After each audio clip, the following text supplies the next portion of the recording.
Ui, essa questão. Uma coisa interessante que me veio aqui, né? A frente única, eu acho que a esquerda confunde só pensa em frente única, que na verdade é uma frente eleitoral, né? Oportunista. Mas em que momento a frente única que a gente entende é a frente única para lutar por algum objetivo comum? Mas em que momento a eleição ela pode representar essa luta prática, né? Eu vejo que nesse momento aqui a eleição do Lula seria isso. Mas é isso, né? Primeira pergunta.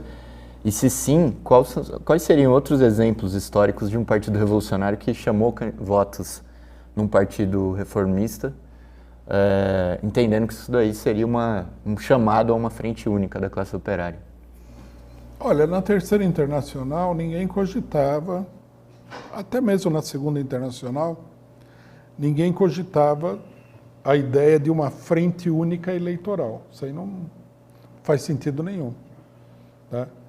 Porque a frente única eleitoral seria o quê? Um acordo para você fazer propaganda em comum com outro partido. Mas se você vai fazer propaganda em comum, com qual programa seria? Daquele partido ou desse partido? Não faz sentido nenhum. Né? Na situação atual, né, quando nós chamamos a votar no Lula, nós estamos levando em consideração o quê? Que há uma expectativa muito grande da classe trabalhadora, né, na eleição do ex-presidente Lula. Os trabalhadores, uma parcela muito grande deles, e não as pesquisas, mas os levantamentos, né, da própria eleição mostraram que o voto no PT e no Lula é majoritariamente a classe operária. Essa eleição é quase um confronto entre os operários e os capitalistas, tem até briga dentro das empresas. Então, por esse motivo, né, nós tomamos a decisão de não se colocar contra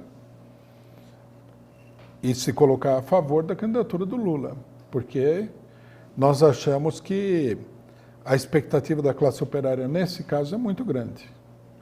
Então, se você, por exemplo,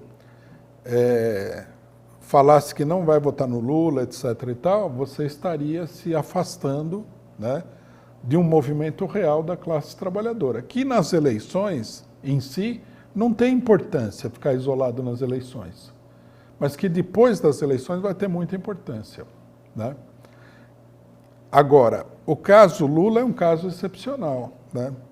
Não vamos confundir o Lula, já vi essa confusão muitas vezes, com os pequenos caciques dos partidos de esquerda, tipo Boulos, né? O PSTU, numa época, tinha o Zé Maria, né? Isso daí é bobagem. Isso aí não... Zé Maria não é Lula e o PSTU não é o PT, não é um movimento de massas, então não há motivo nenhum para que a gente vote num candidato como esse. Né? A não ser que você, digamos assim, fosse um grupo tão pequeno, mas tão pequeno que você nem tivesse condições de lançar candidato e tudo mais. Mas mesmo assim, seria um pouco uma extravagância, né? Você chamar o voto num partido desses. O caso Lula, nesse sentido, é excepcional. E nós temos outros exemplos históricos que o Partido Revolucionário chamou voto num candidato reformista? Olha, eu não me lembro aqui de nenhum caso desse antes do stalinismo, né? Antes do stalinismo, não. Antes da degeneração da social-democracia e depois do stalinismo. Mas aí nós não estamos diante de partidos revolucionários, mas nós estamos diante, na verdade, de partidos reformistas, de colaboração de classe, né? Não, um exemplo, nesse caso, né, nós temos um exemplo que é importante, que é o seguinte: a social-democracia alemã, no período anterior ao nazismo, na última eleição presidencial, antes do nazismo, chamou a votar no Marechal Hindenburg, que já era presidente. Ele estava concorrendo à reeleição.